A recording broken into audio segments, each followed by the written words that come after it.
But I do think that the extra space and the kind of the variety and I guess like where the areas to get into the map are kind of switched up. That allows you to actually get out of your base without it being kind of ridiculous. And ooh, there's some Tetris.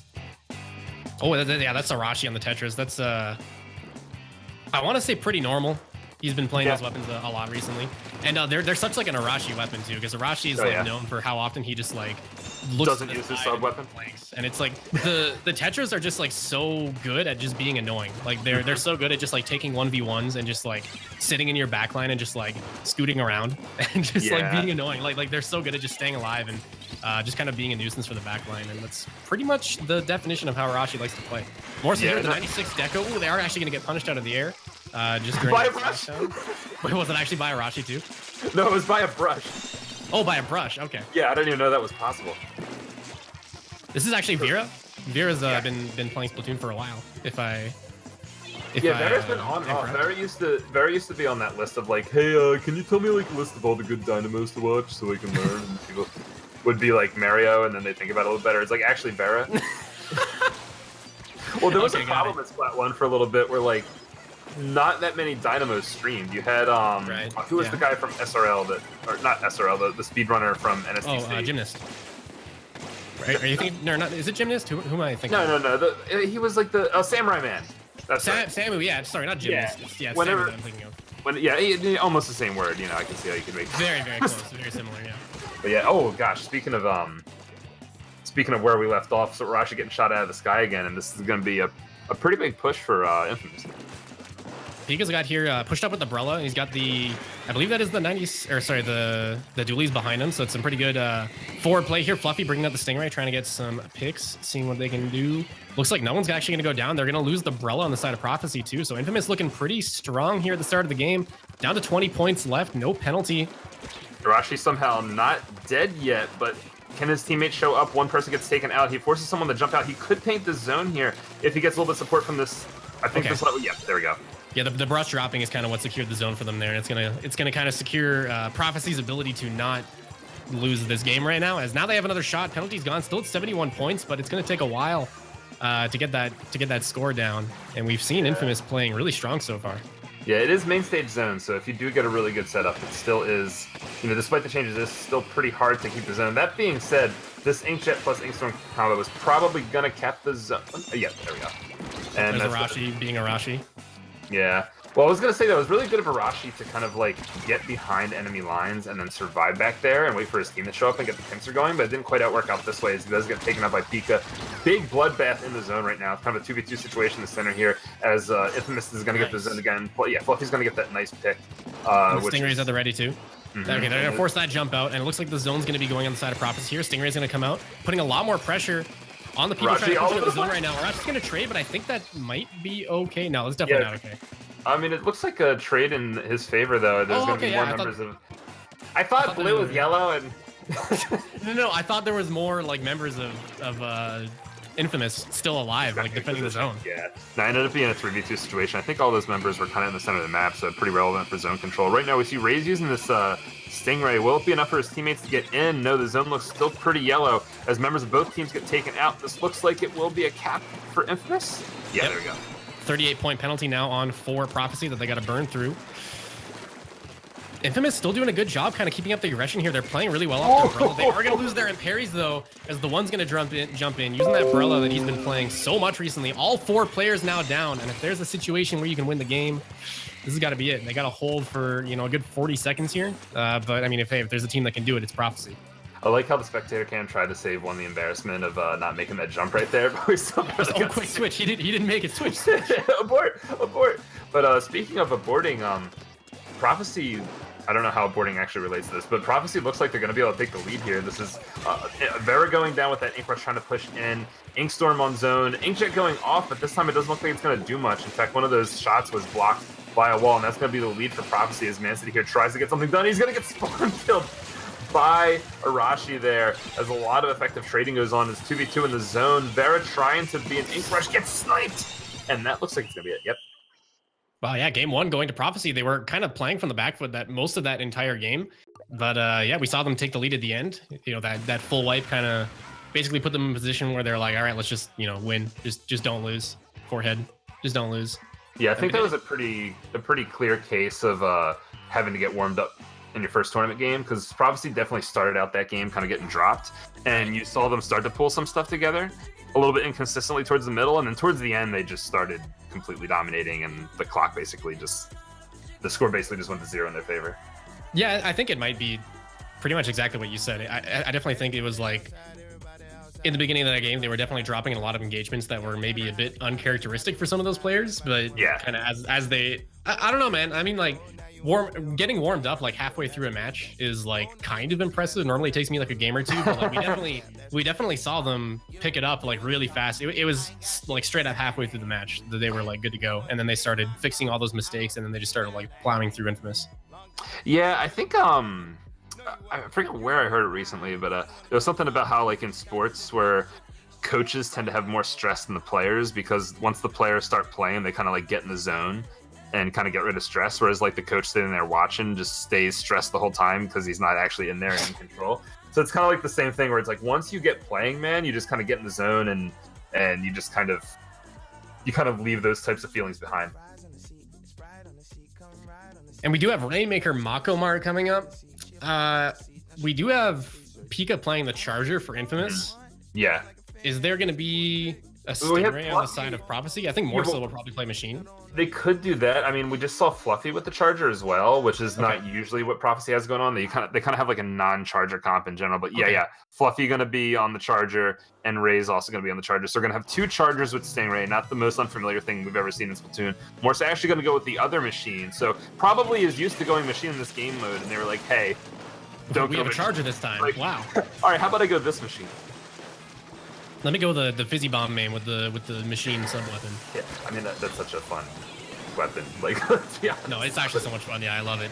Infamous actually off to a really good start right now. Just Fluffy left. He's the last one. He's gonna miss the shot. Ray's gonna be moving up. Oh, just gonna get picked right before making that knockout. We got Morsa coming in for the cleanup, but down to 8 points already. 30 seconds into the game.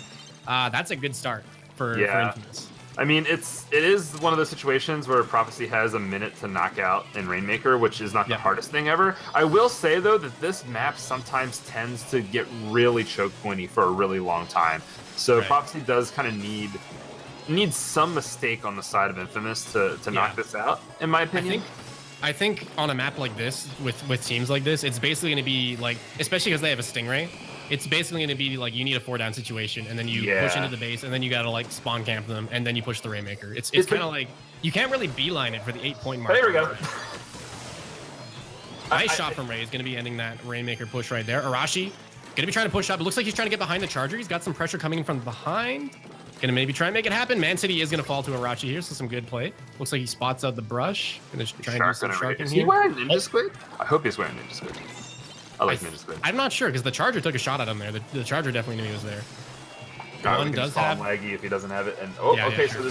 That was the. Oh, he's playing the vanilla dually. I actually think that missiles are a little bit. I think that the buff to missiles that came recently is kind of like underrated and kind of understated by a lot of people. I think it's really nice how basically if you only lock on to 2 people, the activation time for missiles is 40 frames, which means that there's a lot of opportunities for somebody who's playing aggressive to kind of activate that thing. I still think missiles come down a little bit too slow to be too aggressive with it, but man, like if you are a player like Arashi who just kind of goes off and gets picks out in the middle of nowhere all the time, and you...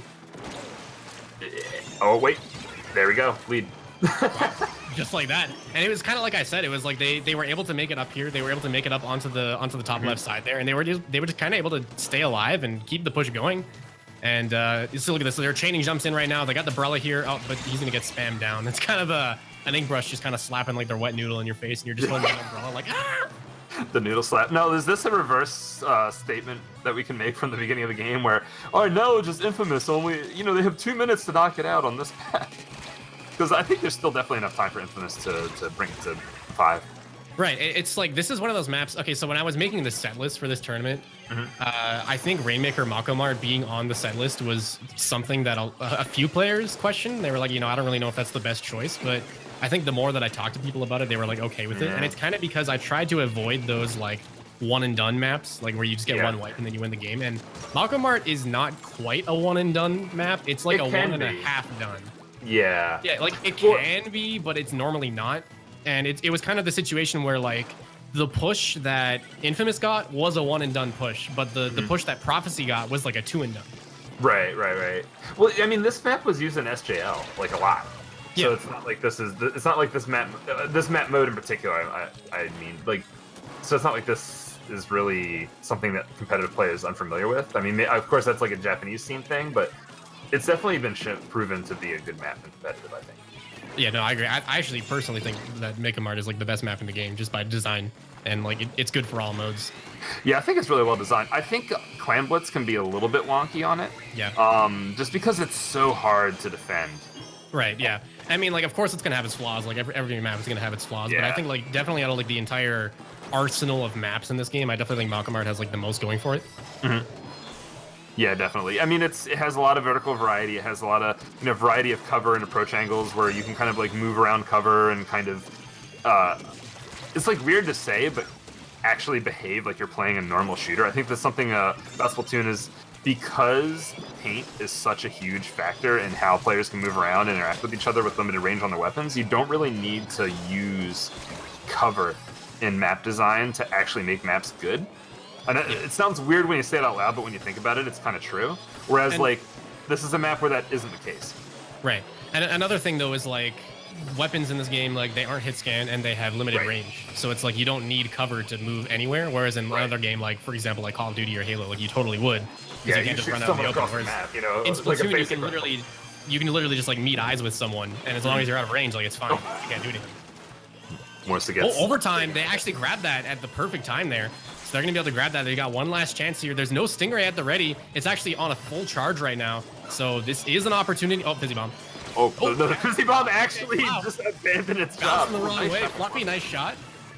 Inkjet's going to be coming up. Ray's got the missiles. Oh, that's dangerous. And Arashi's going to clean it up. That's Prophecy going up 2-0 over Infamous right now.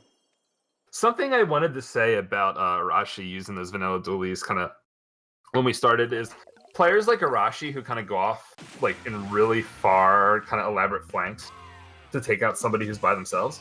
Being able to just get a kill and then immediately pop missiles and help your teammates across the map is like kind of an underrated an underrated strength for a weapon like that, especially like the dualies. He's going to go off, he's going to get a kill, and then look, he had 9 missiles, and those missiles aren't necessarily even going to get the assist, but they're going to make it so you're not going to be in situations where this is definitely a situation that all of us have felt in Splatoon, where you get some kills and then some random guy on the enemy team just wipes all your teammates and just stops your work. Like missiles kind of are like a counteraction to that. Almost anti-carry.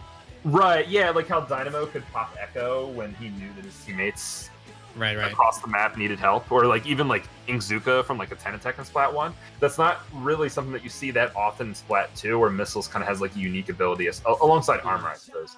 And I think something that's really good about missiles is it's kind of just like I wouldn't really call it a special per se. Like, I mean, it's obviously a special, but I think it's more just kind of like this global range sub weapon that you can just throw anywhere. Yeah, it's almost like sometimes when you're using burst bomb weapons, you feel like you have like a light attack and a heavy attack. Yeah, sure. This is like a light attack, a heavy attack, and a heavier attack. You don't really have a special. You just have like a bunch of different random explosion hitboxes. Yeah, it's like you're playing a fighting game where it's just like, which what's my trade-off between like speed and power going to be? Yeah, that's how. Especially being on the vanilla dualies. Like, I mean, the vanilla dualies are obviously super strong as a main weapon, just with that dodge roll and kind of like the accuracy after the dodge roll and how fast it kills and paints. It's also got the burst bomb, which is just super great for not only supporting your teammates in their engagements, but also cleaning up people that are weak from missiles. Oh yeah, definitely. Well, that's the thing. When this and the mini had the same kind of thing going for it, where like if you missile somebody and you're not immediately threatened, and the person that you're missiling is trying to just kind of run straight away in a certain direction, you can just throw burst bombs right in front of them as they try to paint their feet with burst bombs, and now they're slowed down, they're taking ink damage, the missiles are coming down. Like, you can get a bunch of kills on people that should have a free ticket out of there pretty easy. Game 3, though, is going to be Splat Zones on Sturgeon Shipyard. We already have Prophecy starting off with a pick. Looking pretty strong. They're going to drop Morsa on their side, though, as we do have a lot of paint going into the zone. There's actually going to be a Dynamo, the Kensa Dynamo, bringing that Booyah Bomb to the table for Prophecy right now, as they actually lose the first zone cap. Stingray's at the ready for Fluffy here. We might see that come out. No, they're actually going to drop the Pika. Nice. Booyah Bomb's going to come out of the zone. Going to be enough to neutralize, but probably not going to be able to keep that, as we're just going to be in a little bit more pain. Infamous is going to be keeping control of the zone. Still 2 players down for Prophecy with just 1 on the respawn. Missiles are going to come out, but I don't think this is a situation where you want to use those missiles. I think you want to like kind of use it to add to one of your pushes and not to start. Yeah. Yeah, and it's I think it kind of comes down to really like almost convenience, where like when can you actually just launch the missiles without becoming like a deficit of having to back up too much or something like that. But you know, if you don't really time it the best, you're going to run into those kind of situations. But this is really the first time that we've seen Notorious this dominant in this set so far. I mean, like at the very beginning, well, as I say that the zone gets capped, but in the very beginning of the first game, we saw like a really dominant performance out of Notorious. Basically only in the opening push, and that was back and forth. I think this is the longest single stretch of zone time we've seen so far this set, especially from Notorious. But they do kind of take the zone back. A little bit questionable to be able to keep it. No, Rashi's going to get that pick. Special's going to go off in mid. There's that Booyah Bomb, by the way, that we were kind of looking forward to when it started out. And now things are starting to work out for Prophecy. So we're going to see if they're able to really turn this into a big stretch of control. Going to be a little bit hard with only 2 people alive. Another person going down. Rashi's going to have to back up. He's going to missile, but unfortunately do it too close to the enemy there. Vera's going to take that pick. The other member of Prophecy is going to be taken out, and this is going to be, once again, control for Notorious. And I think I gotta like give a shout out to Vera right now, because normally when we see like an Inkbrush player, we don't really think that much. Like Inkbrush, it's like at least like not on Clan Blitz. Like the Inkbrush can't really do much as a weapon, but Vera's been able to make it work. Definitely finding a lot of picks for their team. I think for every single game so far, they've been top KA, which is like, as an Inkbrush, is pretty damn good. Kind of crazy, yeah. Well, you know, in a tournament in Japan last week, someone used Inkbrush, so now everybody's. Oh, okay, there you go. It's all of a sudden good. Everybody has the confidence for it. Everyone's like, whoa, Dynamon used Inkbrush. That means it's a good weapon. Yeah. Well, what was happening was you would run double bubble blower with like an Explasher and a Tenebrella, and just that many bubbles and barriers and cover going off would allow the Inkbrush to just like get baller and rush in and like clan blitz and zones and stuff like that. Not quite what we're seeing here, but yeah. I saw that in the Starfish main stage game. They were playing off the Brella and the brush, and it was kind of just like they would have the Brella just like stall people out, kind of like you know normal Brella play, normally how you'd play with a team in the Brella. But it's like when you play with a Brella like that, you're kind of limited on how well both of those players can move together. If you have like a Brella and a Blaster, which is like really strong, but like. The thing about the Inkbrush is that it moves around the map so quickly and freely that it can kind of just be anywhere the Brella is, like in the blink of an eye.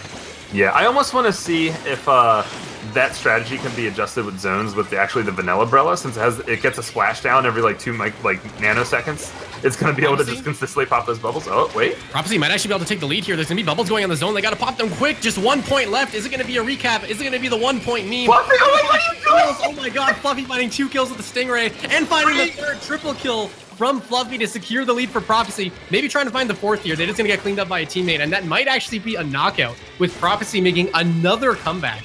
3 games in a row. In order to get us to stop ranting about random crap, you got to get a triple kill like that. Wow, so, that's going to be a 3-0. Yeah, I was like thinking like, wow, what's next? And I'm like, wait, there is no more next. It's a 3.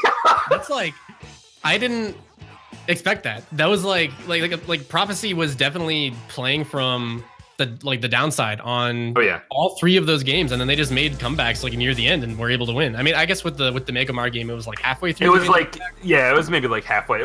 Well, honestly, it was like kind of at the beginning of the game they made the comeback. It's just the comeback didn't like they just didn't leave the enemy base until halfway through the game. Yeah.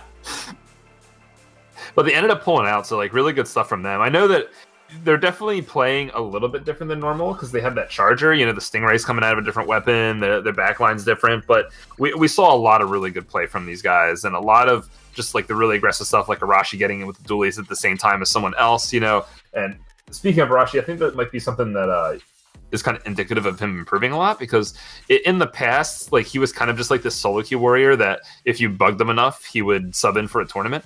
So he didn't always have like the best coordination, but I think that the last couple times that I've seen him play, especially in these these matches of Prophecy, he will go in when someone else goes in.